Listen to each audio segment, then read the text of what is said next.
All right, I think we're live. All right, well, another episode of Monero Talk. Feel like this is really the Chris DeRose show, though. No matter where you go, is it the Chris DeRose show? Are you broadcasting on your side as well? Nope, this is your exclusive today. Oh wow, very privileged. So yeah, I mean, we're just a couple of guys that love Monero, and our general mission for the show is to just kind of be the source for all things Monero, start getting the word out. As I think you're aware, Monero being the decentralized beast it is, it's not necessarily the best at publicizing itself. So we're trying to become that branch of the Monero world. And we're reaching out to you because recently, we feel like, or I don't know, maybe you've been talking about it forever, but I've been hearing more Monero coming out of your mouth and the things you say, and I find that very curious because I kind of see you as on the forefront of one of the kind of the canary in the coal mine, if you will. In the crypto world, you always seem to be on the forefront of where things are headed. So I see that as a good sign that you're talking more and more about Monero. Well, thanks. I appreciate hearing that. I'm not always on top, but I try to be. So yeah, I mean, I'd love to talk to you about. I guess I've been watching you for quite some time. You've been around before I got into the community, but I watched some of your older. I see your videos go way back. I got in around late 2013, early 2014. And I guess I've been watching you ever since then. But I didn't realize how far back you went. So what's the quick and dirty on how you got into Bitcoin, I guess? Quick and dirty was I saw a Slashdot post in 2011. I found it intriguing. I didn't know what the hell this was for. Fast forward about 6 months or so, I want to say, maybe a little bit more. And the first darknet market started showing up. And then I was realizing, well, wait a minute, I understand this now. This is for every time you can't use a credit card. And that's not the only use for this thing, but that was certainly where I got the bug. And I kind of explored Silk Road in the early days. And from there, I just started watching the movement fly ever since. And so, I mean, did you ever consider yourself a Bitcoin maximalist? Do you still consider yourself a maximalist? Do you not believe in the term maximalist? Yeah. So actually, the term was coined because myself and my partner at the time were talking to Vitalik in the Counterparty channel, and he grew frustrated with us, and then wrote an article about us where he coined the term Bitcoin maximalist. So I think that I can very accurately lay claim to being, if not the first Bitcoin maximalist, tied for the first Bitcoin maximalist position. And, at some level, I still may be a Bitcoin maximalist. I don't know. I'm realizing that these banners fly, and then people join it as there's virtue in it. And at that point, if you don't police the banner, the meaning gets lost as people start to pervert the meaning for any given intent that they want. And we see this in movements, everything from, political stuff like Black Lives Matter and maybe feminism, et cetera, as well as things here in the blockchain space, such as blockchain, which was something that had a very specific meaning at one point. And then as that meaning became a virtue, thousands of prospectors and speculators and scammers and everything in between started to pervert the meaning of blockchain into everything. So I think Bitcoin maximalism probably took a very similar trajectory to either my own fault or otherwise. And so where do you see the state of Bitcoin maximalism? I mean, I know it's been around for quite some time. I kind of almost feel like it's hitting a fever pitch now. I mean, I know there's more alts than ever. I know the market share of Bitcoin versus alts has been higher at times in the past because there was less competition. But I feel like Bitcoin, the movement of Bitcoin maximalism itself is kind of hitting a fever pitch, like with Saifedean's book. It feels like it's peak maximalism. But I don't know. What's your take on that? So the Bitcoin maximalist brand, as best I can tell, has been one where Bitcoin is a rock. It is the rock that I guess has atomic number 79 in this very like postmodern sense that means these ones and zeros are gold. And it seems that the Bitcoin maximalists have I mean, to back it up even a little bit, we create these simulations in the space. So the simulation that was Bitcoin in its earliest incarnation was that of Occupy Wall Street, Tea Party movement, gold bugs. The pursuit of the first mover advantage then became what we have now, which is this sort of fetishization of gold. And so you see that like the Bitcoin Standard is a book that was written, I guess, under the pretense that Bitcoin was of a heritage wherein the nobility decorated their heads with it, and ships laden with Bitcoin were crossing the American seas and providing liquidity to markets in the new land. I don't really know, but in the terms of the simulation as it was presented, people entered it with their comprehension that came from a gold bug or libertarian bent, and then started interacting with Bitcoin under exactly that same sort of morality system. And now we have this strange form of orthodoxy wherein I guess the optimal action you can take is to do nothing, is to not spend Bitcoin, and to admonish anybody who does, which I don't know is entirely productive, and which I think is kind of absurd even. And perhaps, I don't know if postmodernism is becoming a red flag. I would be concerned that that image would not hold up well over time. So we can get into some of that if you'd like, but that seems to be the state of maximalism now, is this weird kind of like gold bug meets communism thing almost. I don't know. Yeah, I mean, the Saifedean. Are you reading the book? I have the book, and it's signed by Saifedean, and he did so just before he blocked me on Twitter. So, I flipped through it. I just started reading it, and like the opening, the prologue or the intro, I forget who it was that wrote it, but it basically kind of that the point that the person writing that was that you know, Bitcoin is kind of the solution to a potential dystopia in terms of where things are headed. Which I find ironic because I see Bitcoin as potentially being the worst possible dystopia if things go wrong, right? If Bitcoin becomes the chain that wins, and we have this transparent blockchain where all transactions in the world are basically public and accessible by the powers that be, isn't that a potentially dystopian?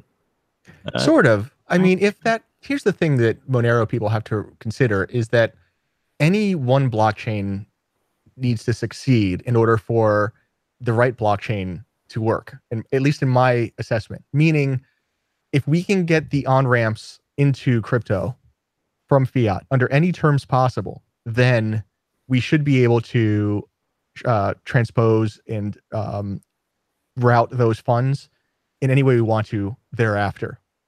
And I'm pretty sure that we'll see that. So in my mind, I'm actually okay with a lot of this.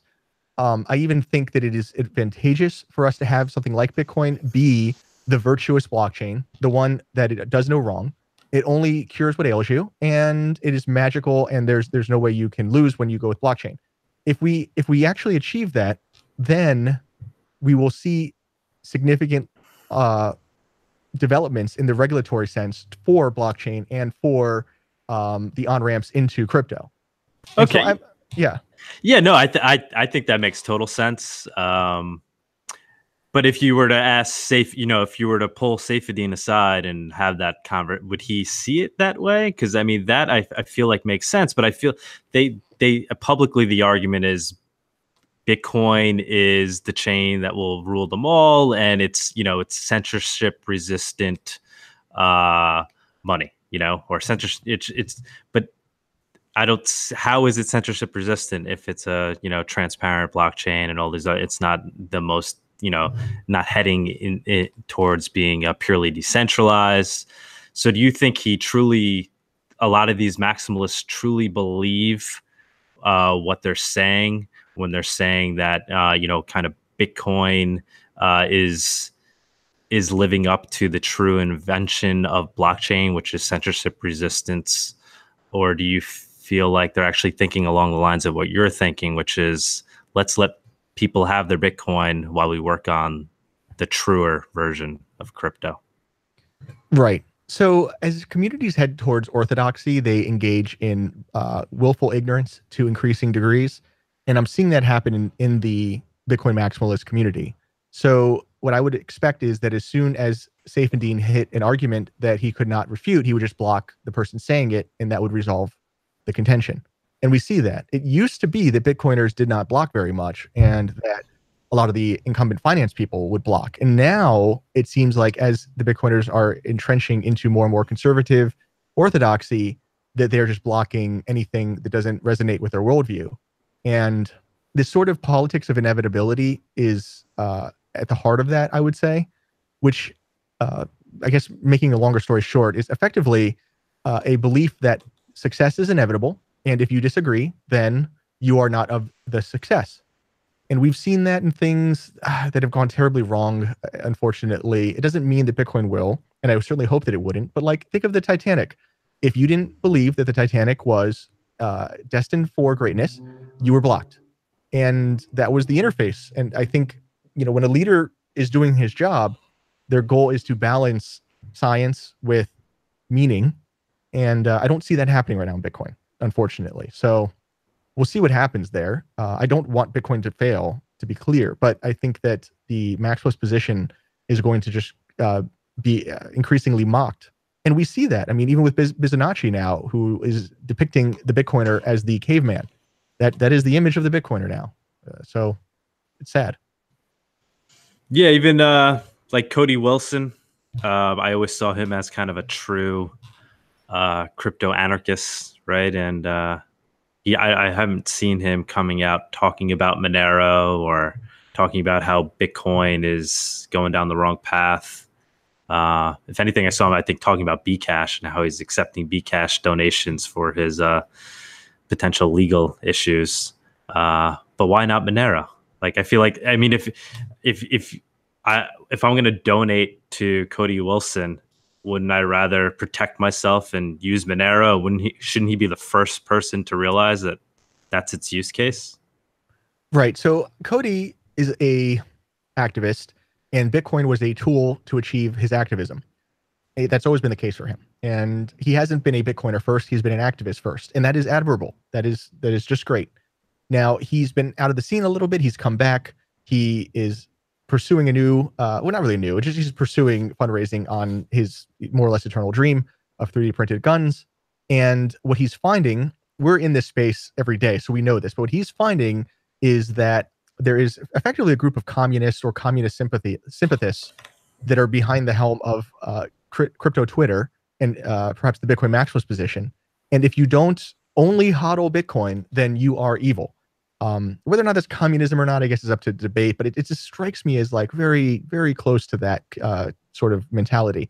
So I'm guessing that Cody's probably heard at some level that there's strife in the Bitcoin community and is now experiencing it firsthand. And it wouldn't surprise me if he either ends up in the Monero camp or in the Bitcoin Cash camp. And I don't want to promote Bitcoin Cash even on this show, but it's it's a part of the system right now, in the sense that they have a lot of marketing and they're attracting people who have been smitten by the core Bitcoiner. So that's probably the path he's on currently.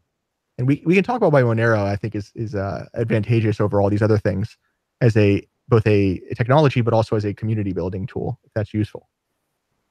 Kunzik, you want to make a Bcash comment? I know you're always no, I mean, I'm not. It always gets the blood pressure going. No, yeah, I'm not a fan of Bitcoin Cash, but it mostly stems from Roger Ver.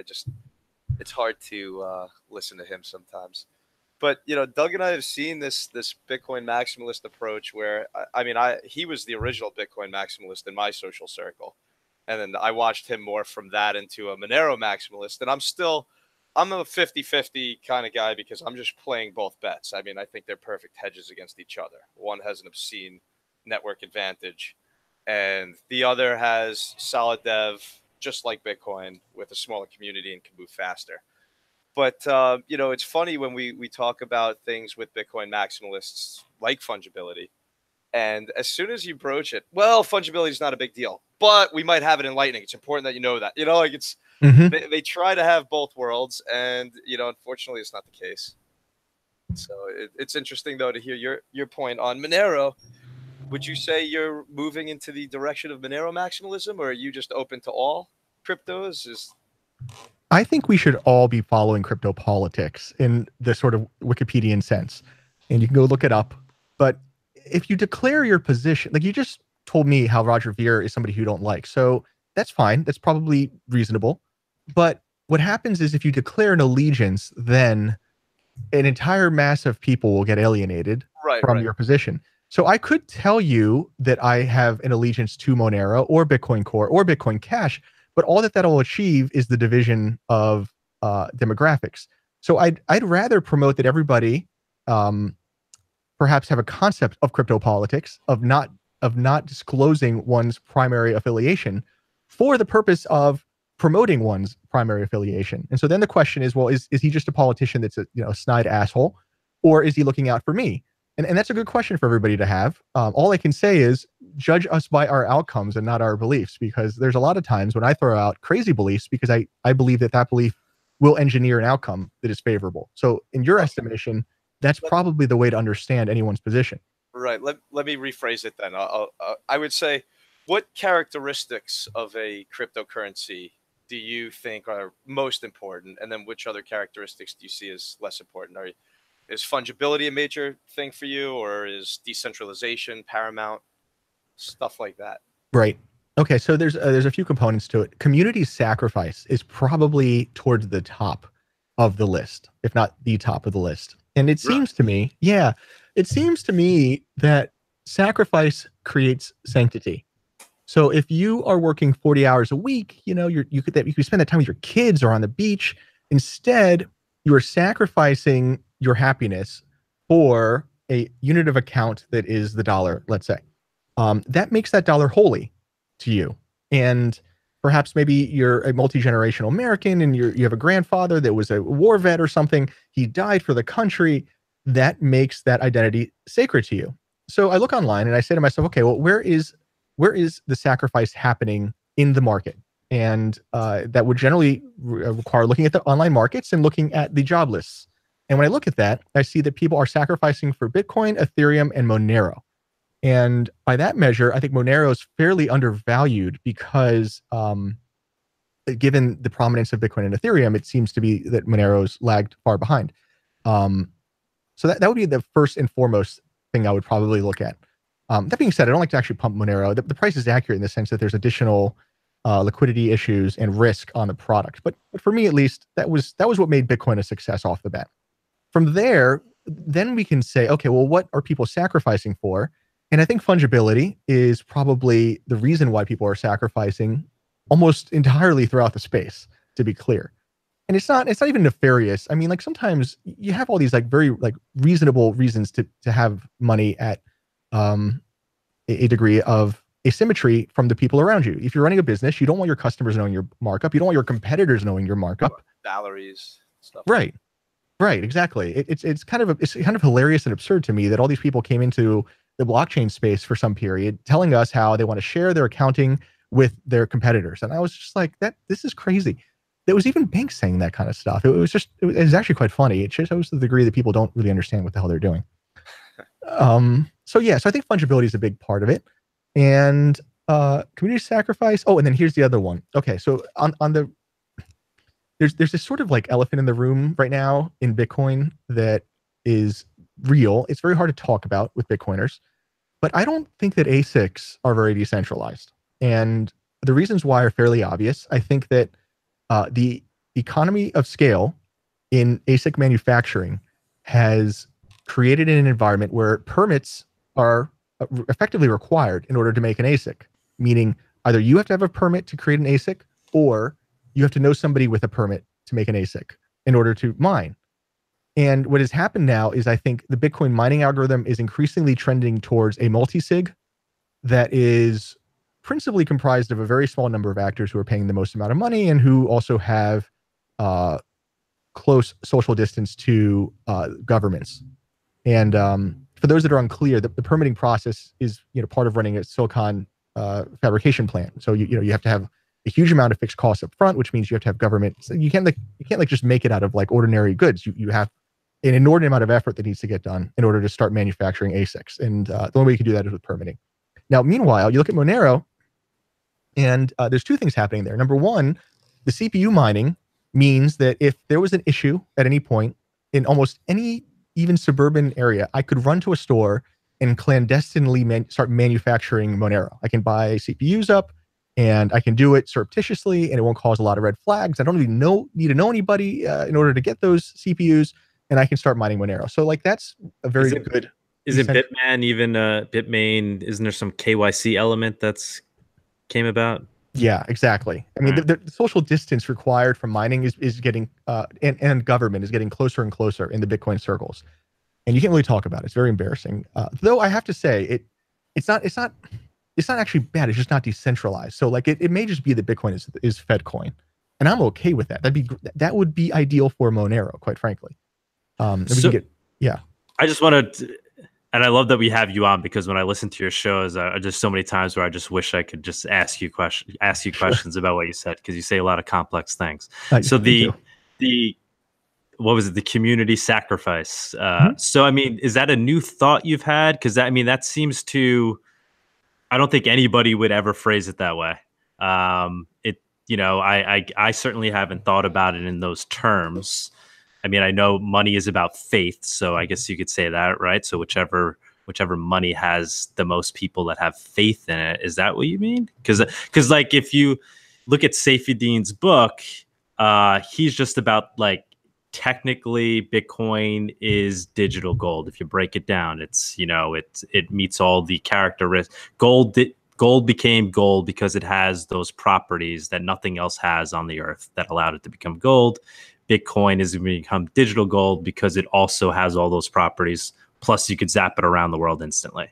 Well, it also has the properties of digital lead or digital salt or any of these things. It seems to me to be very convenient just to go straight to the top. We're gold. When really all it might have in common is scarcity, which is not a small thing, but to be clear, like it's actually pretty amazing. But like it's a little bit, to me, a little bit extreme to say that means that it is functionally identical to gold. But yeah, I mean, so sacrifice is something that I've been talking about for a little while now. Because like Dogecoin, right? I mean, I don't know what the community is like these days, but I used to be a part of it back in the day, and they were all about sacrifice, right? I mean, those guys, were really passionate, constantly, spreading out the memes, and quite a few of them on there. So where would you put, did they fit the definition of a community that was sacrificing, or? Probably. I think labor is really where it's principally found. And, I mean, so this is a little bit extreme, but I was in Thailand last year. I visited Mongoose in the Bangkok Central Remand. And Mongoose is the guy, I guess, in Silk Road who commissioned the killing of the undercover agent, and he was deported recently. Now he's in the United States facing trial, and who knows, he'll probably go to jail for the rest of his life. But I was visiting him, and like in his mind, and I don't want to speak with an attestation, but like it seemed to me that this was emblematic of his state. He was doing his time for the reward that would come out of it later, which would be the appreciation of value that was his Bitcoin. And like, it seemed to me that was a degree of sacrifice there. Now, that in and of itself doesn't make Bitcoin more valuable, but you see these people who are really willing to promote Bitcoin with others under this belief. So like, I would think that if Mongoose was in jail, he's not going to promote Dash. He's going to promote Bitcoin because that's where he did most of his holdings. That's where he did his sacrifice, etc.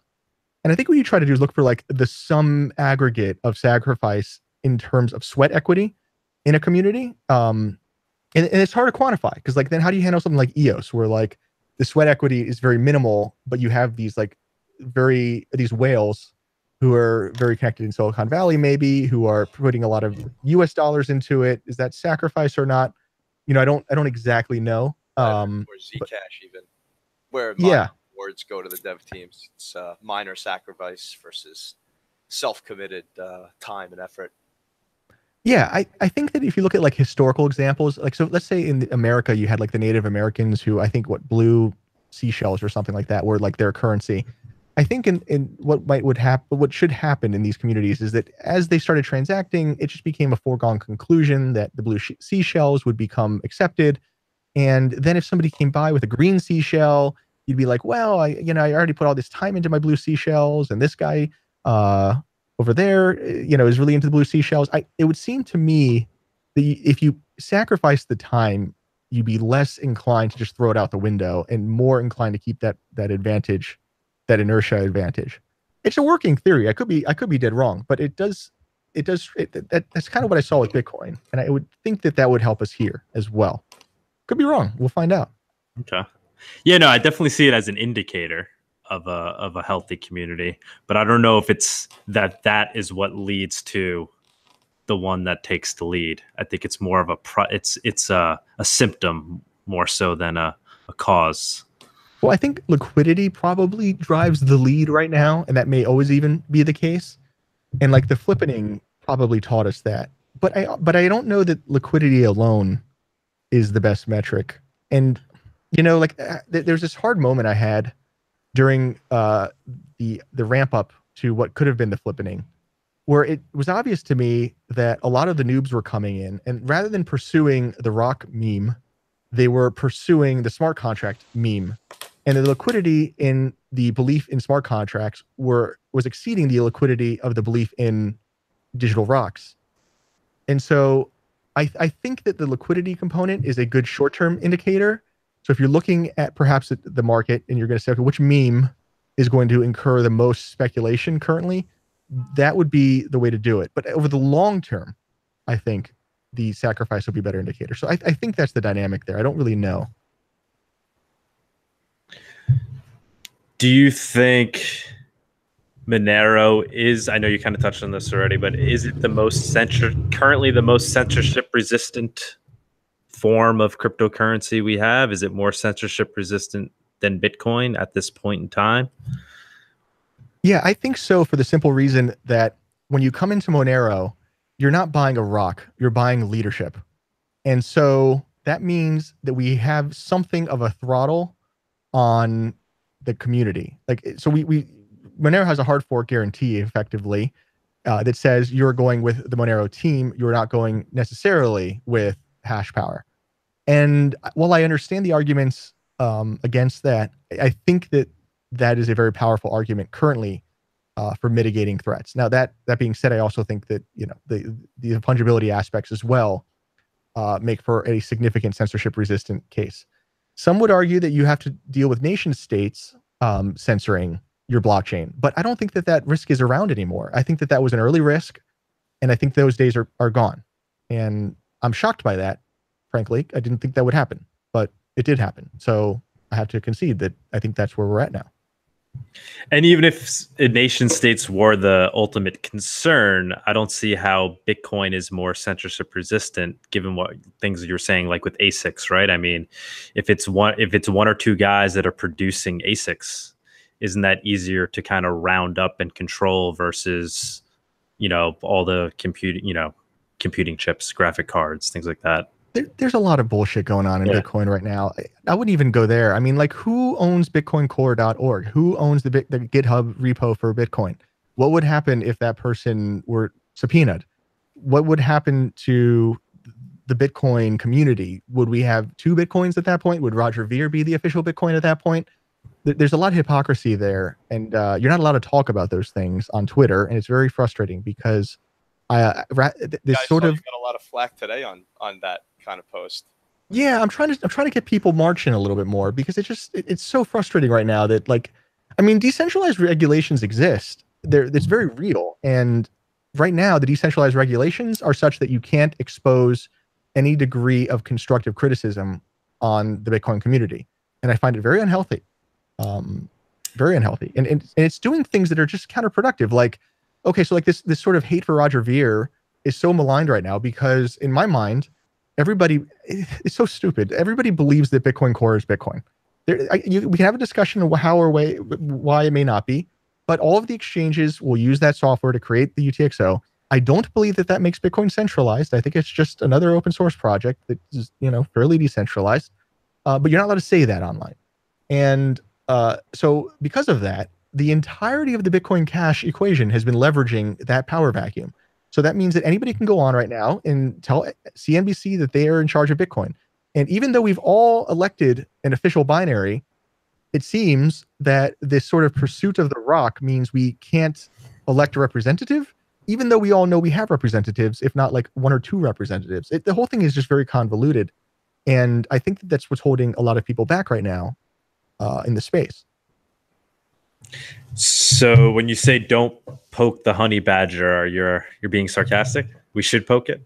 You know, it's a skill, it's an art. I'm not excellent at it. But like a big thing so you gotta get your timing right. So like in general, like especially you guys are making content, and you know, I don't know to the degree you want to do the kind of journalism that I do, but I look at how all the dominoes are lined up, and you'll see in society and in this space, everything starts to line up in a certain way, and then every once in a while, a power vacuum opens, and somebody's going to tip the first domino, and then they'll all sort of hit a crescendo.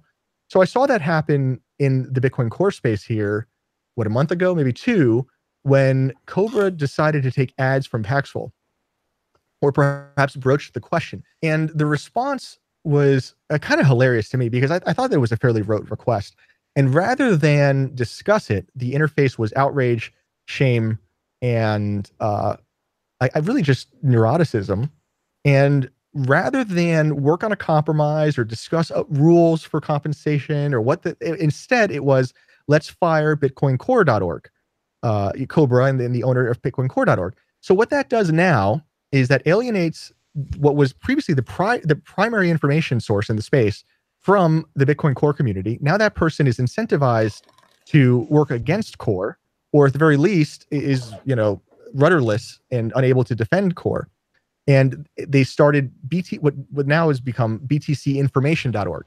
Now, meanwhile, all of the Google links point to bitcoin.com and bitcoin.org. And so, like, rather than any degree of compromise or anything, the culture is such that you just fire and ignore and block what could have just been a rote like partnership between a great liquidity provider and a great website. So with that, I then decided, okay, this is the right time to bring up this issue. I went ahead and submitted a very mild request to the Bitcoin Core repo. Bitcoincore.org repo. And I suggested a mission statement, which we can get into. But really what I would have liked to have done was just to spruce up that webpage and make it a primary information page, which I would have been happy to do. I knew that it would get rejected, and it did. And I knew that the reason for rejection would be hilarious, and it was. And so now I have permission to talk about the issue because I have tried to make a difference. I went through the appropriate channels, and reason did not prevail. So in that way, I promote the honey badger, but I did it with the degree of reverence that I think is required in the community. And well, that's kind of how we got to where we are now. Yeah, that is a shame. What was the reason that they gave you for rejecting it? Well, so I have a stigma, which I cultivate and which I actually even strive for. And that's its own conversation. So nonetheless, the core team knows me as the stigmatized and announces that, so I submitted the PR, I followed pretty much all the rules, and I only submitted like a mission statement. The mission statement that I submitted was almost directly copied from the Linux Foundation's mission statement. And I used the framework of a protocol, and this is Bitcoin Core is developing the Bitcoin protocol. It was like some very rote. In any case, the PR was submitted, and one of the maintainers, the same one that rejected Cobra, frankly, said that the people need to be aware of this intruder. I'm roughly paraphrasing, of this person. He is a known member of the media or something like that. And then over a series of maybe 3 or 4 messages, I want to say, I was told to contact core members to get support, which is actually fairly reasonable. I had no problem with that. At which point I then sent a single tweet to Luke Dash Jr., and at which time then the issue was closed for spamming, which for me is very obviously has nothing to do with spam. It was just that was the way to not discuss the stigma and close the issue and prevent progress and continue unabated. But like, that's willful ignorance. So again, I don't know that was a very forward-thinking maneuver. Yeah, it's scary to hear people at the top level just would rather put their head in the sand instead of engage the community, especially when community members are trying to move the ball forward. Yeah, I mean, I feel bad because I know what a hot seat they're in, and I respect them all. Like, unlike Roger Ver, like I respect every engineer at Bitcoin Core, and I don't say that with any irony. That is 100% the case. Even the ones that reject me and stigmatize me, absolutely they do work, and they should be commended for it. But unfortunately, what I think that they are doing wrong is they are responding to intolerance rather than being proactive. They seem to dismiss all of the academic literature on leadership and community management in lieu of, I guess, the belief that this is, as a rock, going to go away. And I don't think that's what the literature would have us believe would happen. So there's this sort of like not invented here syndrome going on, albeit with like knowledge and science. And I think that they've bought into the decentralization mantra a little bit too much. And then they've created a culture now where like you just can't talk about certain things because it would create some degree of intolerance or pushback. And so the management there is kind of sour.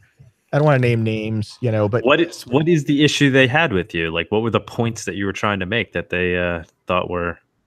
Well, that's the interesting thing. Like, I can submit the GitHub URL if you'd like, and people can make up their own minds here. It's all public. There was very little to no pushback on the nature of the commit. I think the final words were, "We don't see a need to update this page." But if you go to what's very here, I'm going to. Okay, so like I was accused of spamming, and that was how it ended. In between, the conversation that went on was one that dismissed the need to update the Bitcoin Core website, which is very interesting because if you go to the Bitcoin Core website, it was submitted by BTC Drac. So apparently it was, in their estimation, in its ideal form at that time that it was submitted, which is kind of absurd. And if you just look at the site, it kind of reeks of an older web page presence. And if you compare it to bitcoin.com or bitcoin.org, it's paling in comparison. And there's some very basic community management things that Bitcoin Core should know at this point, such as like the notion of the official. If you download a binary, in your mind now, the label on that binary is what's official. So if you download Bitcoin Core, you would then expect the official message to come from the Bitcoin Core leaders or Bitcoin Core website. And they seem to dismiss that. They have this sort of like template response. If you don't like it, you can start your own. And like, I'll just join Monero, I guess. That's fine. Is that reasonable to you? Okay. Sounds good to us. Yeah, right. I mean, exactly. I'm okay with that too. Like, I have to say, like, I benefit from not being like, I have this like can't lose sort of thing that I feel like I've structured, and I would encourage others to as well. For me, I've hodled old Bitcoin UTXOs. I was never part of this group that advocating selling off the forks. I was always like, you know what, this is Bitcoin. You hold things around here. And then on top of that, I obviously have invested a lot more of my time and energy into Monero. And so I guess it would be, to some degree, unfortunate to see Bitcoin Core go by the wayside. But if another Bitcoin came and superseded it, I think I'd be fine. And similarly, if Bitcoin underperformed and Monero overperformed, I think that would be fine too. And maybe people should diversify across like the top 10. In fact, that is probably very reasonable, and we can discuss that. But these people that have like the mother lode in Bitcoin, it just doesn't strike me as the most cogent plan these days. So these core guys, I mean, you talk to a lot of these core guys, I guess, right? So I mean, is Monero ever being discussed? Is that something, or it's Monero's got Monero's got a lot of respect, and even inside Bitcoin Core, I think personally, I'm not going to cite this if people want citations or anything like that, but I think personally that a lot of people inside the Bitcoin Core group, they like the prestige, as well they should, of working on the leading project. But if there were enough troubles, they would go elsewhere. And I think for a lot of them, they are very convinced that fungibility is the future of this space. And we like we discussed earlier, Lightning Network supports some degree of fungibility for some people. So I think that the Bitcoin Core community members are probably of the mind that they will be with Bitcoin Core for as long as there's prestige in that camp. And if in some way that were to be lost, I think that they would be inclined to go towards something that offered a little more fungibility. As such, I think Monero has probably succeeded in becoming like the number 2 project for a lot of these people. Not only because of like Ricardo's leadership being charismatic, but also because I think of the academic and computer science and sort of like reluctant leadership style of Monero. The leadership of Ethereum, let's say, has been one of confidence. There's no problem too small. I can do anything. The future is infinite. And that doesn't usually speak to programmers. That's a little bit too extraordinary for most programmers. In I think my experience, and certainly in the Bitcoin camp. So I think that Monero's kind of done a really good job of speaking to the core audience. And it wouldn't surprise me if we end up seeing migrations in some, sort of the catastrophic scenario. It wouldn't surprise me if we saw migrations from Bitcoin Core to Monero, or I would suppose maybe like a fungibility coin of their own initial design. And like, we could decide if that's a competitor or something at that point, but we shall see. Now about something like, regulation, if, it's being talked about more and more, do you think, if shit really hit the fan and governments tried to regulate Monero, do you think that would maybe rally some of these core guys or some of these, Monero core talking heads we were talking about? Yeah, I mean... Or do you think they would be like, told you so? Well, I think a lot of the Monero... The limitations of Monero's success thus far, and there aren't even that many, but like has been a justifiable perception that Monero's fungibility would make it a liability in regulatory terms. That being said, I personally think it's a progression. Like we get our foot in the door, and then we get the door open, and then we get a little wider. And so for me, I think that the fungibility component here will be farther out on that spectrum, and we'll see how wide we get the door open. I don't know what we can really do other than to create increasingly complex Bitcoin routing instruments, which is probably going to happen. There's effectively a above board and a below board Bitcoin economy right now, and there is in fact blacklisted addresses and blacklisted UTXOs, etc. And so it wouldn't surprise me if we start to figure that out on both sides, and it becomes a cat and mouse game. And then you end up with the above board Bitcoin economy, the below board Bitcoin economy, and all those spectrums turn into some degree of risk, some degree of product, and some degree of transferability in and out. So like, let's say you take an above board Bitcoin UTXO and you then swap it into Monero and then swap it back. Is it now below board or is it not? And like that will be an equation somebody does to figure out a premium on, and then that'll end up flowing back into the Bitcoin markets. And it may be that Coinbase only does fully sanctioned whitelisted UTXOs. Fine, but there will always be some degree of spectrum between something that came right out of Silk Road and something that came right out of the U.S. government's auction, I guess would be, or like a Coinbase UTXO or something like that. And that's actually kind of cool from like a product standpoint, because like it should be that somebody starts to quantify the risk of these UTXOs individually. And I'd be very curious to see what those numbers end up looking like, but we'll see. Kanzik, what do you think? I think that's a really good outlook on it. Do you think we'll ever get to the point we end up bringing this question up? It's a pretty loaded question, but do you think we'll ever get to the point that there will only be one cryptocurrency to really fulfill the majority of use cases we see now? No, so what's evident to me, I didn't realize this. So we're all playing this game of chess in life. I talked to Colin Odds a bit about this, but the game of chess is a game that's exactly like chess, except that nobody knows the rules. That's the game of chess. And we're all playing chess in life. And you see chess in all kinds of forms in blockchain. Because we don't know the rules, we then have to carve out specific risks in the market. And so I think that what will end up happening is that we will have stratifications of risk in the blockchain space. And there will be things like EOS, which may not even be a blockchain, or Ripple, which probably is not, certainly isn't a blockchain, that nonetheless have the blockchain paint on it, and that will be some level of risk, and we will see what happens there. What rules they break or not is up to the investor to decide.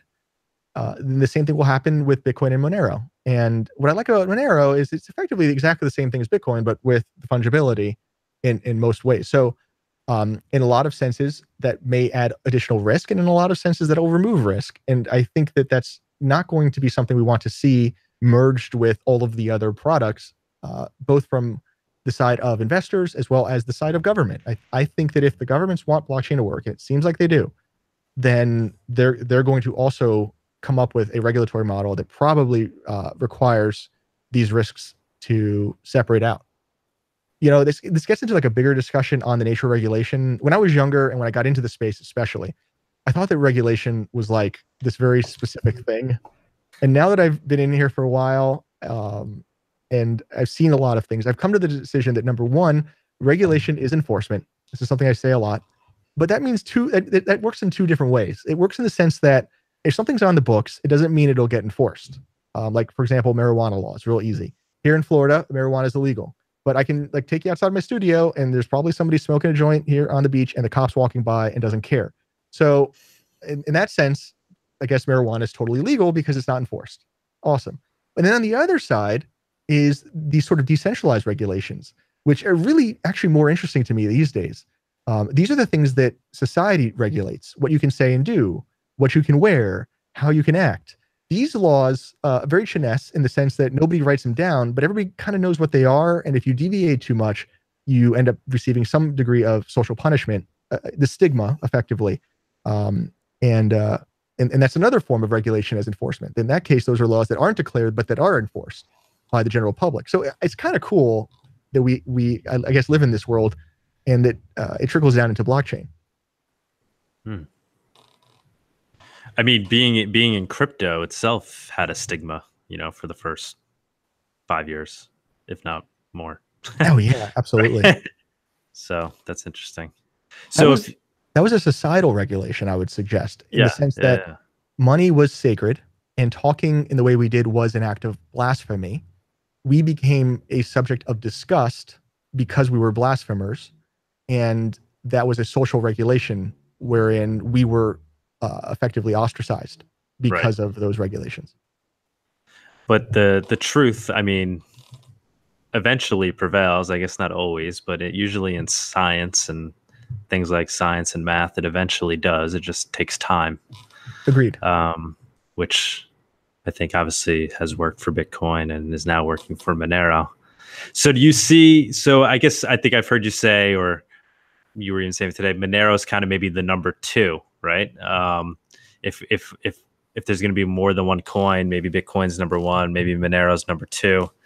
But at that point, if Monero's number two, why wouldn't it just be number one? Like, I mean, when you start to kind of do like the game theory on it, why would it just be sitting at number two?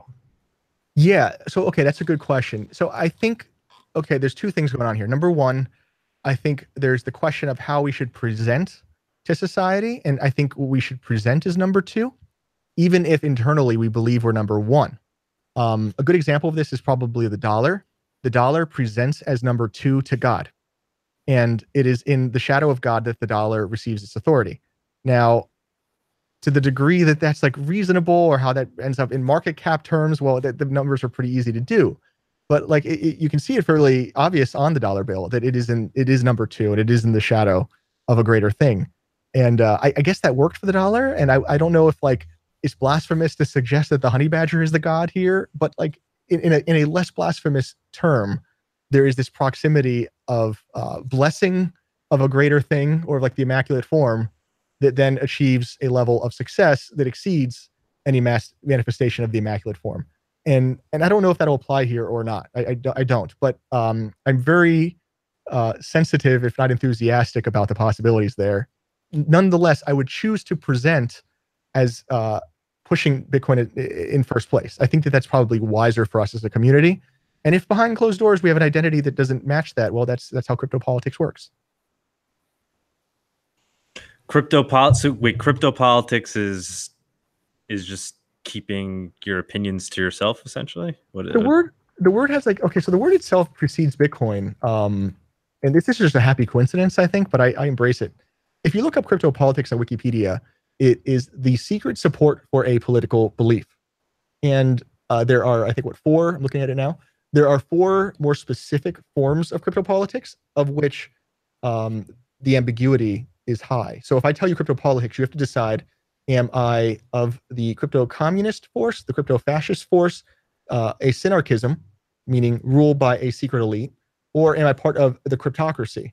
And like that level of ambiguity, I think, is a nice umbrella, and it happens to comport with the nomenclature we've already chosen.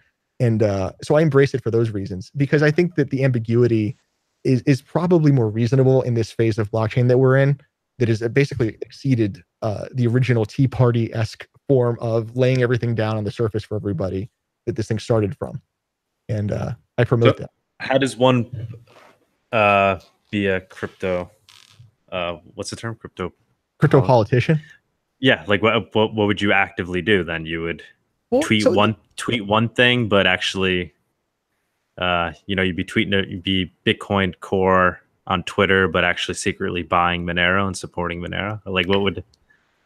Right. So when I first came into Bitcoin, I'll preface this by saying this pains me to say, but this has become unavoidable. So I just accept it, and you will probably too.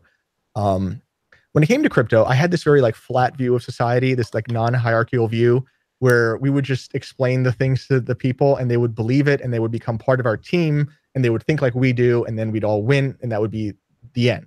Which is kind of like the Andreas Antonopoulos message, which is like, if we just all do this, then everyone will be good. It's a little communist, like but that aside, that isn't what I've seen. In fact, what I've seen has been that as we've gotten bigger, we end up with this form of social class.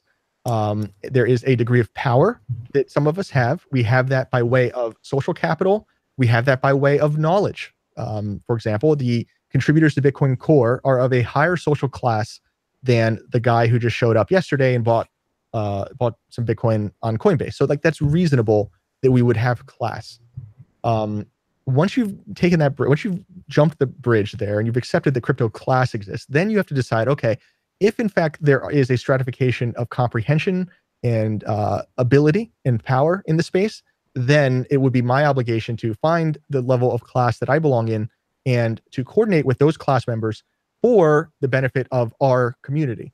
And in those terms, you then have to decide, well, who is our community? And if we've chosen a community that is our community, we have to then have some level of asymmetric information within even our own community. So like you see this with Bitcoin Core, there are things that they hold secret from the public. It's reasonable. It's in everyone's interest. If you are of this mind where that is the case, then you now have the obligation to withhold some information from everybody and keep it for your group so that everybody can do better. And I think in my mind, that's what crypto politics is. So now you have to decide, okay, well, what is Chris's allegiances? And I don't make that easy for people, but I also like, again, should be judged by my outcomes more so than anything else, because that seems to be where I think most people can be safely gauged if they are on our team or not. And you will probably do the same. Like you are in this podcast, you have an audience to which you are more beholden than to perhaps the average Twitter person who might just be a raving lunatic. And so when you deal with a raving lunatic, you shouldn't present the secrets you hold with your community. You should probably just get the raving lunatic to kind of like, do what's right for the community and ultimately himself. And that's okay. And sometimes that means you got to tell people like, I don't believe in Monero or I don't believe in Bitcoin. And so that they can perhaps go through the manifestations of like explaining to you this thing that you already believe. And then once they've explained it to you, now it's their idea. Now they'll promote it to the next round of people. And like these are like basic things in society that I think we need to understand if we're actually going to bootstrap like a real economy and a real political system here, which seems to be what we're doing. Yeah, I mean, one of my hopes with this show is that it kind of becomes something that, people that are on the fence, smart, independent thinkers, because I mean, it takes a lot of balls to start thinking maybe, maybe Bitcoin won't be the only one, right? I mean, when you have now it's becoming the mainstream thought, and you have, like you said, all these intelligent people in the space, the old school people in the space, they're all telling you that this is it. It becomes difficult, even if you do your own analysis and you look at the facts and you say, wait a minute, if you read the original Bitcoin white paper and if you understand the purpose of crypto and censorship resistance and all these things we're talking about, and you add it all up, you're like, why wouldn't Monero also work, or maybe even work better?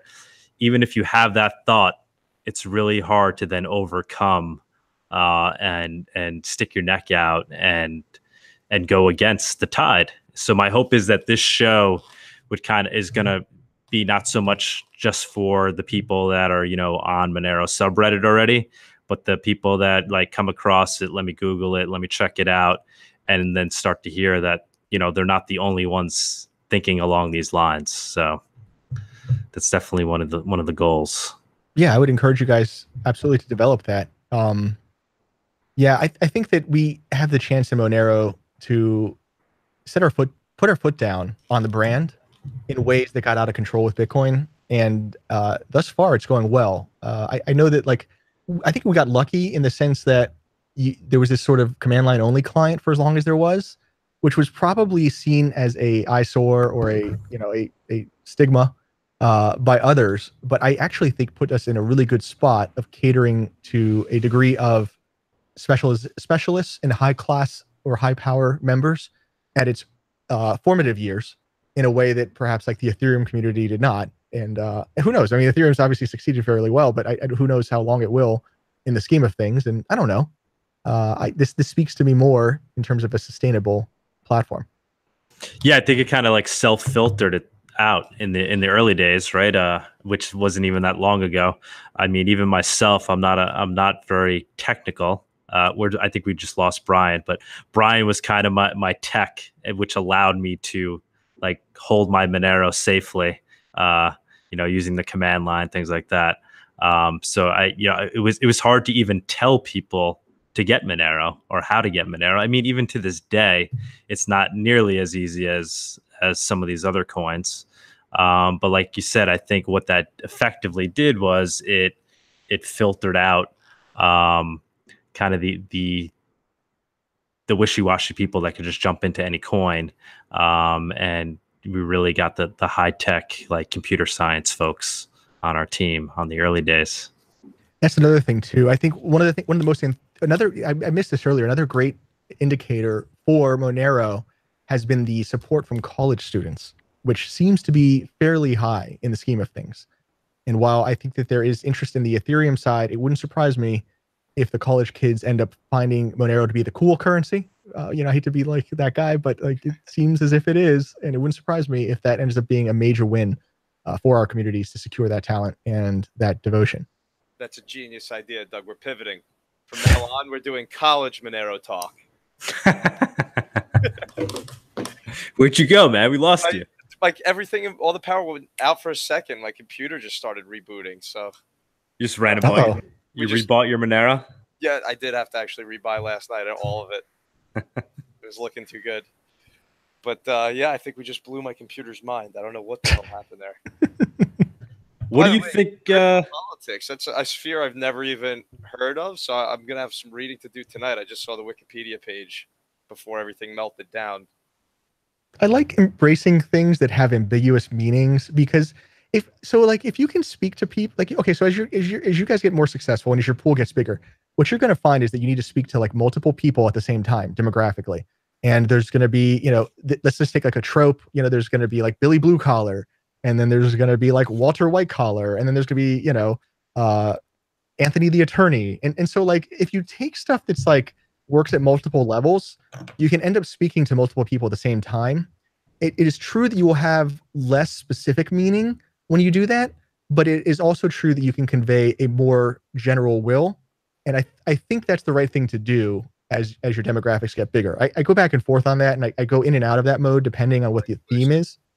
A good example of that is reification. I'm really big on reification right now. Have you guys heard of this? No. Reification maybe a lot of people are just already know about this, but this was kind of new to me. I found it in the psychological readings that I've been doing, psychology readings I've been doing, but it actually exists in statistics, linguistics, and a few other places, computer science. And so like we can talk about reification, and depending on who's listening and what their specialization is, it'll mean roughly one of 8 things at the same time, all of which are pretty related, which is to make something real, to bring something into being, or to make something concrete. And I like that because like it pulls from multiple disciplines, it pulls from multiple mindsets into the same unified goal. And I think that's how we march as a community. So I'm pursuing that. And we can talk about what reification is in many ways, but I think it's kind of what it says. You know, it means getting it on the rule books in various ways, getting it taken seriously as perhaps any other real thing, which I think everyone wants. What is your background in terms of, you know, were you computer science? Did you also study philosophy and like theology? I mean, what's Yeah, no, I don't have any real background in the sense that there's like a credential or anything. I don't, you know, I don't. I've never been good with credentials. I've always done them on a lark. well, I mean, not credit. Yeah. Like, what have you studied? I mean, or Well, right. other than crypto? Well, I was obsessive about computer science as a kid, and I started learning to program at a young age. And I started on an Apple II computer in BASIC in the 80s, I want to say late 80s. I then moved into assembly and C, and then eventually into like some of the Microsoft stuff for a little bit, but really went right into Unix and like Perl, C++, Python. Well, not really Python, Ruby later, PHP, that kind of stuff. Ruby. Yeah. Ruby was you can look at my GitHub repo and you can see some stuff that from back when I programmed. Then I got into the Bitcoin thing, and then I got into economics and finance, and that kind of worked for a good while. And then I go where the action is. So then as I found that the economics and finance was increasingly irrelevant to the new people, I started trying to figure out what the hell everybody's thinking in their heads. And then that quickly turns into psychology and philosophy. And it's been very useful to me to understand what the hell's been going on recently. So are you reading particular things or just Googling Wikipedia, or are you like deep diving? It's a combination. It depends on my mood. You know, I really like college lectures, and I go through that. And then based on the college lecture, I'll usually take notes, and then I'll go into Wikipedia pages or even books as the subject matter would be appropriate. But I find the college lectures are probably the best way to get a toe in the water on things. Like I don't know why people don't watch them. They're so easy. You just put them on while you're doing stuff, and you know, you keep a notepad around and take notes. There's like a Yale, I think it's the Yale political philosophy course, which is like, it's like 20 hours, you know. So I guess there's that. But if everybody in the space could watch that, man, that would set you so far apart from the herd. Highly recommend it. But yeah, you know, I've been tweet out that link. I would love to. Okay, I will. Yeah, check that out. I'll look for it then. Yeah, I think you're the first one that got me kind of thinking along the lines of Bitcoin as a religion, you know, crypto as in terms of religions or other protocols like languages and things like that. It's definitely, I mean, you know, the technology was certainly a breakthrough, but it's like all the tech was already there. I mean, we solved the Byzantine generals problem. That was the breakthrough in terms of technology.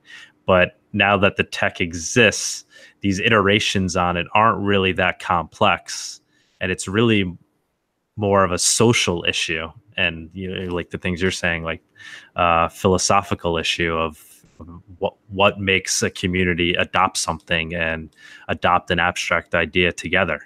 Because I mean, the tech, it's not that complicated. It's a shared ledger.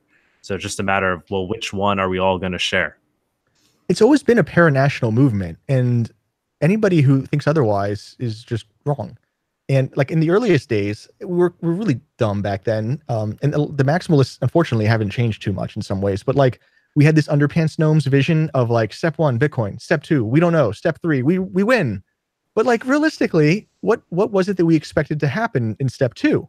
And I don't know that these people that are like continuing that mantra are very disillusioned, because like you can't just expect that through Bitcoin belief everyone will agree with you individually. And the sort of entirety of the political philosophy space is concerned with step 2, which is like, how do we keep people happy in this new world? And what you will come to find is that not everybody thinks the same. And some of the reason why is cultural or ancestral and abilities and et cetera, et cetera. And so like they won't just be like you. And I think that as the space matures, that paranational component is going to be increasingly important. I think that we're going to be as successful as we flesh that out. And I don't think that we need to emulate what we have now in its entirety. I'm not saying we have to make this the state, but I do think that we have to come up with a lot more basic governance principles here.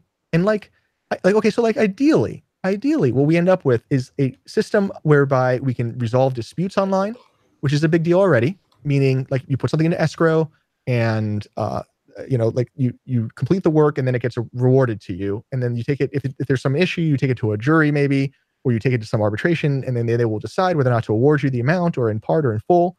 And like that would be an efficiency in all likelihood. I think also once we have these types of social interfaces in place, we can probably even start to tackle stable units of account. Don't forget, we've done it before. The United States was once decentralized. And I don't see why we can't emulate a lot of the outcomes we've come to expect offline, online. And for me, that's where I think a lot of the meat's going to end up happening. And then who knows? Like ideally, it would be a case where maybe 50 years from now or something, we have these online systems functioning real well.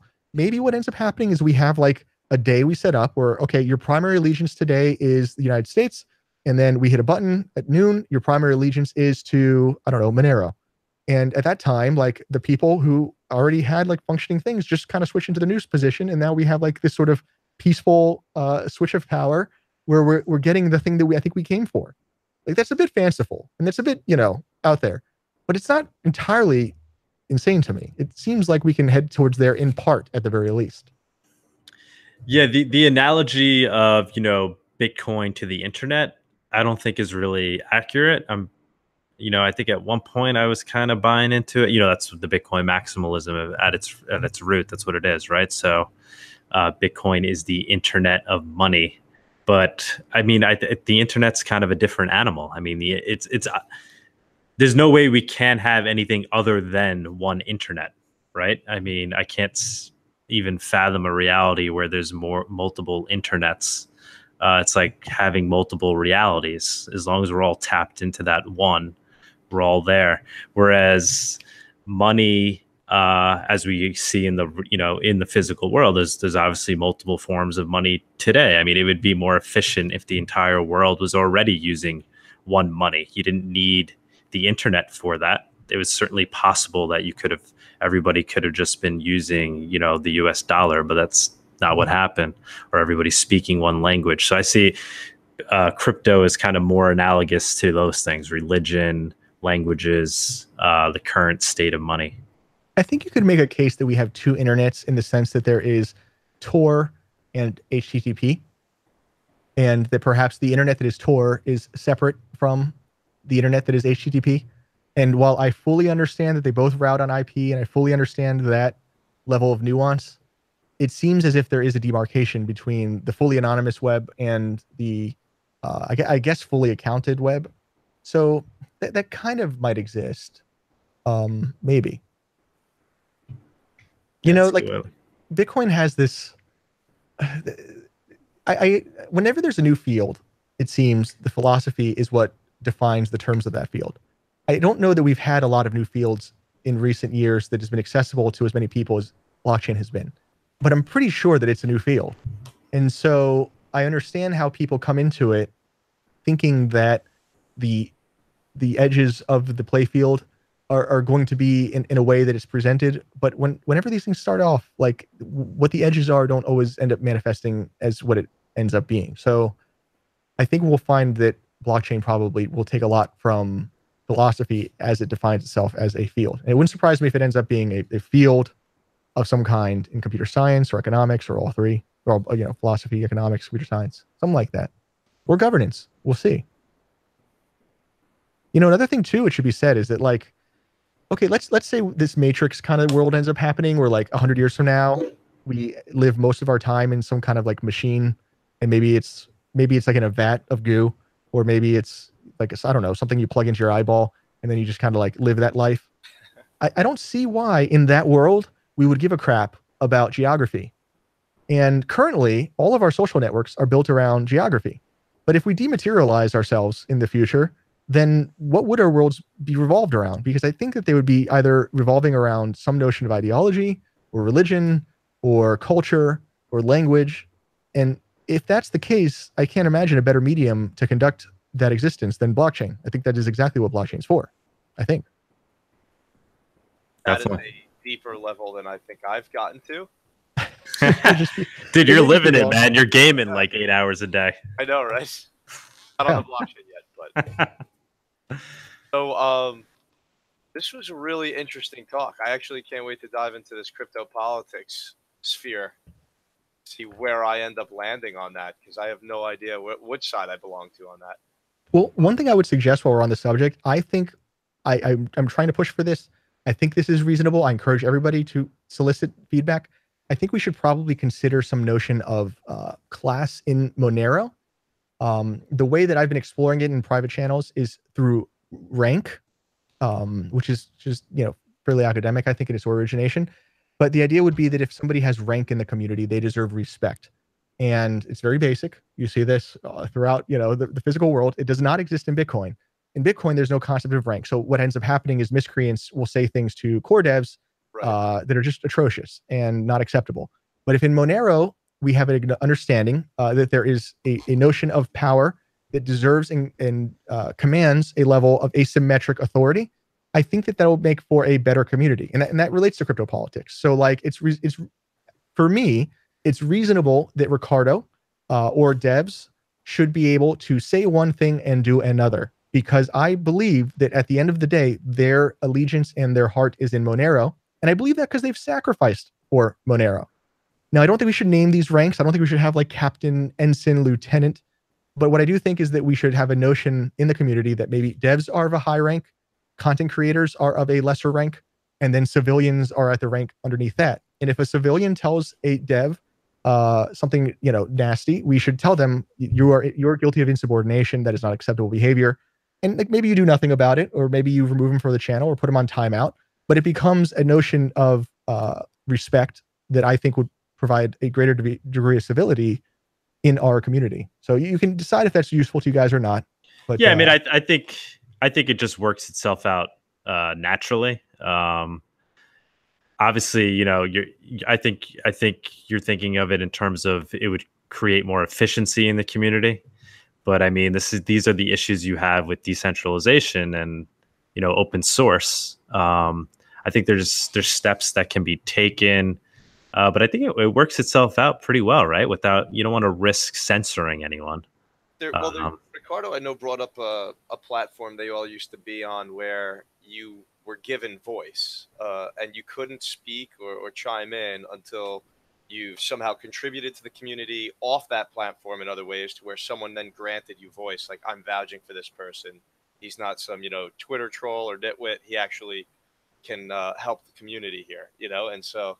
Right. So the tools we use then, yeah, that's interesting. So we should be using maybe different tools other than everybody in a Telegram chat.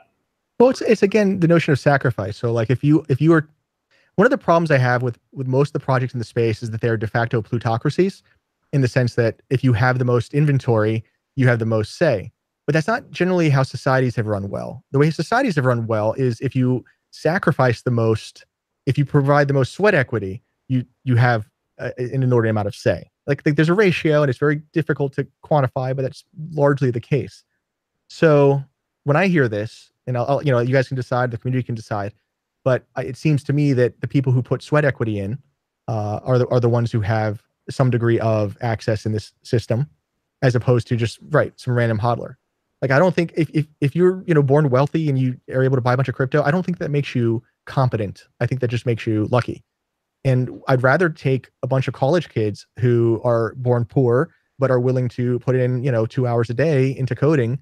I'd rather solicit their input and make their voice more heard than some punk ass that just showed up because he bought some tokens and doesn't give a crap. So you hate Dash's governance model. Dash is a whole other subject. That's a whole other thing. But I have to say, I don't want to plug Dash. I think there's a lot of ridiculousness going on in there, but I can't look at that and say that they were entirely wrong. Like, just because Dash did something doesn't mean that we should strike it from our procedures. I'm not saying that was a good project, but let other people's experiments provide fruit for us. And if it works in this way, then we should consider it in this way. Right. I remember last summer when, they were claiming their governance model would end the gridlock that you see in Bitcoin, and this will be the future. And, a lot of people jumped on that wagon, but I think that kind of backfired, but proved to a lot of people that maybe the lack of control of the chain is the best form of governance.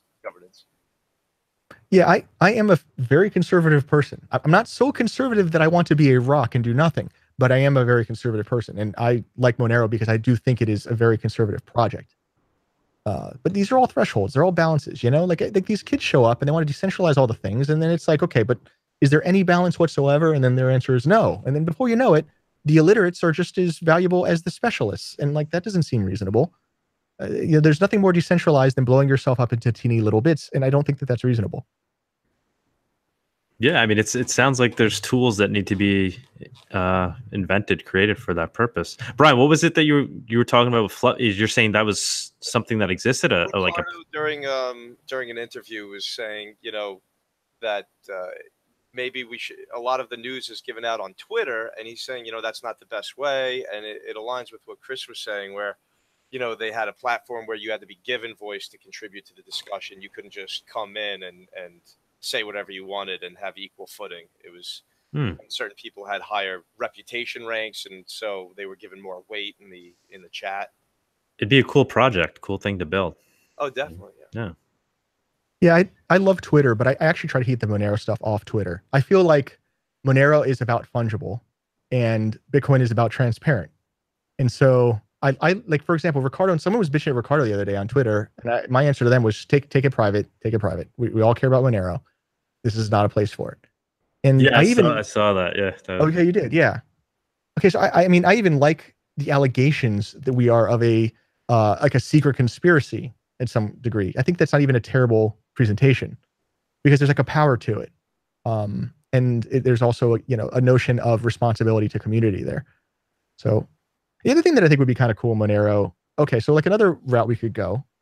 I like the idea of almost a unionization strategy, wherein it is a perhaps a force of computer programmers in the professional world that are represented by Monero. And I don't know exactly what form that would look like, and I don't want to promote it to an official degree, but to some unofficial degree, if they are part of the Monero force, they then perhaps receive some degree of shared representation. And I don't know if like dues would work in that model or what, but it would be reasonable to me that you would have some like notional representation on your uniform. Maybe it's a little M on the collar, or maybe you know, a little M, like a little like sort of esoteric M somewhere, or a hat. You know, I don't know, but like that kind of stuff is kind of cool to me, and I think that that creates a brotherhood in a way that I don't think I see in the today in the modern workforce that could end up working, or maybe, you know, maybe not. I don't know, but I like that kind of idea too. That notion of team seems reasonable. Very cool. That's really cool. Yeah, I just wanted to ask. I know we've been running pretty long, but I guess I just wanted to get going a little bit. I didn't want to interrupt because it's actually really interesting stuff. But I'm having fun. Yeah, awesome. Before we break up, I would love to, if just quickly, hear your thoughts on Tari, just because I think you were a pretty big early counterparty person, and my basic understanding of Tari is that it's kind of like counterparty for Monero. Yeah, absolutely. I am a big fan of everything I've heard this far. I met with some of the principals in San Fran last month or so, and I liked everything that I heard at that time. And I extended to them an invitation to use me in any degree that I can promote it that's reasonable. And I like everything so far. I don't know. How would you explain it? Because I think a lot of people, including myself, haven't fully grasped what Tari is, or counterparty to that, for that matter. Right. Well, to their credit, they're keeping a lot close to the vest currently. So I don't know to what degree I can broadcast information outside of what's been released. There's nothing so secretive or even intriguing past, I think, what you've probably heard, which is that it will be an asset management platform in Monero. Now, I think that the idea is to merge mine currently, which is reasonable. And I think there's a lot to be worked out. It may just not come to fruition. That is a possibility, but it seems like it has the right team, and it seems like it has the right attitude. And they're putting it together right now, and they're working through a lot of this. So like, I think it's premature, but you get the, and I don't think they really know either. You know, I think they're trying to figure out what the right way to do this is, but it's effectively what you've come to believe, which is that it is an asset management platform secured through Monero and primarily tied to the Monero infrastructure. So I mean, is Counterparty still alive, and are there things that that Tari can do to learn from Counterparty's mistakes? What do you? Counterparty is still alive. The thing I will say. So here's the thing about Counterparty that I particularly have always loved. I could say a lot about Counterparty.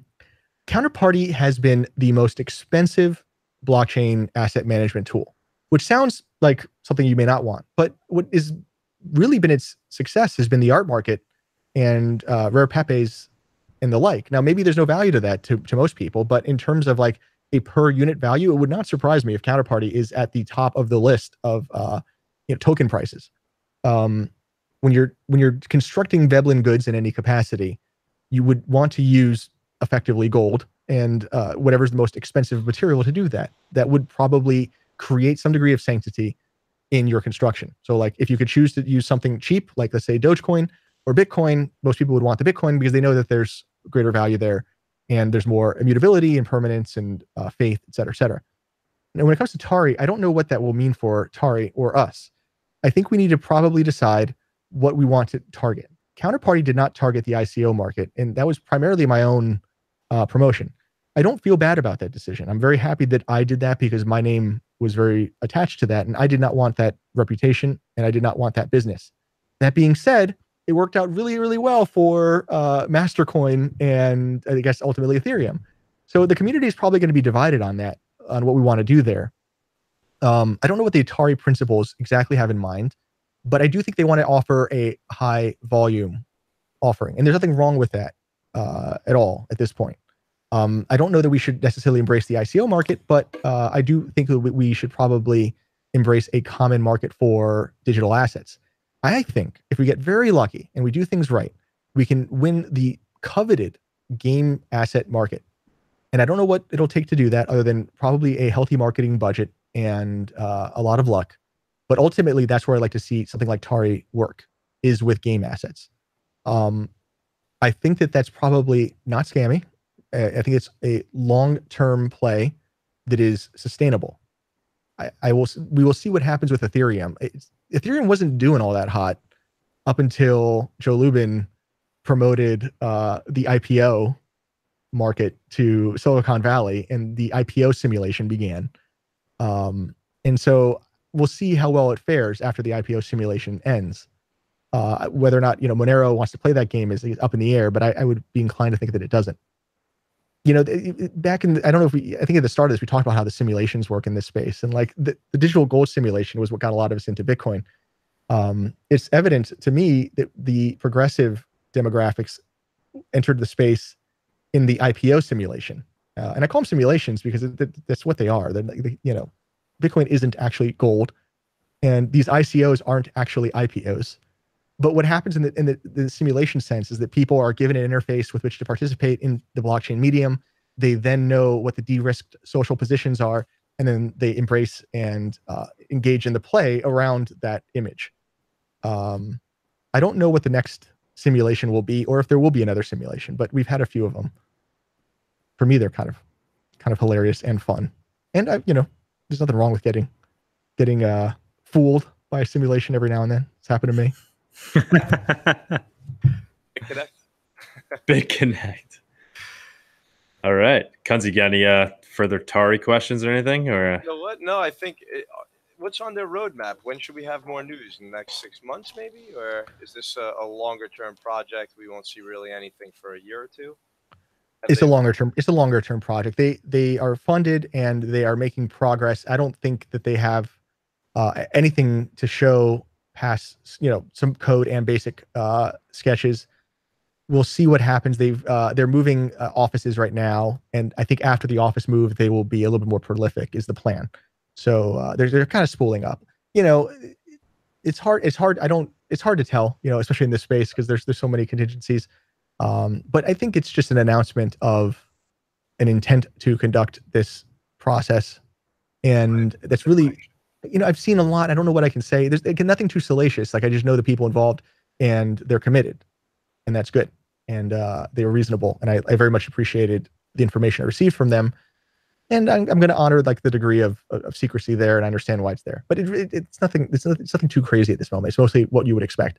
An asset management platform with a primary allegiance to the Monero community and Monero technology for the intent of servicing it. There's a little bit more to it, and I have no doubt that they'll release that when the time is right. But it's, you know, it's nothing that's going to knock your socks off. It seems like it's just a reasonable infrastructure play primarily. Very crypto politic answer. Yeah. It is. I like though about Monero. You know, it's not, he doesn't hype things up. Yeah. Here's the news. Here you go. If you like it, buy Monero. If you don't. Yeah, I'm just excited. Like it, buy Monero. That's how he says it. Right. I just find it exciting that it's people working on a second layer, whatever that may be or mean. But it sounds like something that is part of the natural evolution of these blockchains. Yeah. Well, all right. A hell of an episode. Yeah. Thanks, Chris. All right, cool. Glad you guys appreciated it. Yeah, it was really cool that you just jumped on with us like that. We'll do it again. Really appreciate it. Maybe I'll get you guys on my show at some point. Let's keep in touch. We'll love that. All right, guys. All right. Thanks for having me on. And everyone who's watched, if you liked what you had to say, I guess follow me on Twitter, DeRose. Get ready for a shitstorm. Peace out, party people. Take care, guys. Talk to you.